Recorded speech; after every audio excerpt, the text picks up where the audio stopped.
Hi there. I've been away for a few months, but I haven't been lazy. I've been working on a huge apologetics project for my work Bible study. Anyway, my wife bought a used blue car, and she mentioned to me the other day that every time she turns around now, she sees people driving a car in this exact same shade of blue. Funny how that works. But I can relate because in this project I've been working on for my work Bible study, there's a lesson on it on what biblical faith actually is.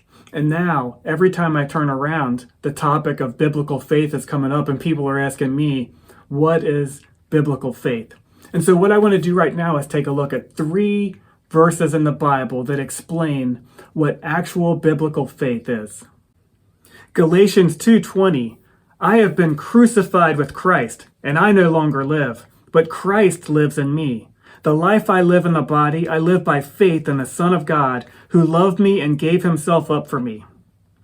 Now you have to immediately be struck by the phrase, crucified with Christ. Certainly the idea of dying to yourself and living for God is prominent. He then says, I live by faith in God. But what does it mean to live by faith in God? James 2:19 gives us a picture of what biblical faith is not. You believe that God is one. Good for you. Even the demons believe that and shudder. What is made clear here is just because you believe that something is true doesn't mean that you have a saving faith. That is not what biblical faith is. That is just assent. But biblical faith involves assent as well as trust. What does it mean to trust? Not only do you believe that something is true, but trust is also a personal surrender to the implications and consequences of that truth.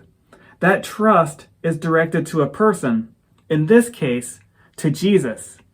We see this in Jesus' call to faith for us in Matthew 16:24. Then Jesus told his disciples, if anyone wants to come after me, he must deny himself and take up his cross and follow me. Again, we see this idea that we are not just assenting to the idea that Jesus is Lord, but surrendering our will to his. And so when we look at these pictures of faith that we see all throughout the scriptures, like to be crucified with Christ, or to deny yourself, to take up your cross and to follow Jesus, it forces us to ask ourselves a question.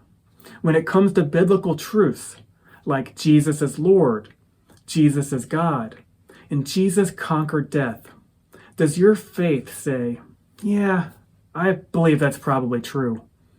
Or does it say, yes, I believe that is true, and I am surrendering my life to that truth and to the person of Jesus? His will over my will. That is what it means to believe in Jesus. God bless.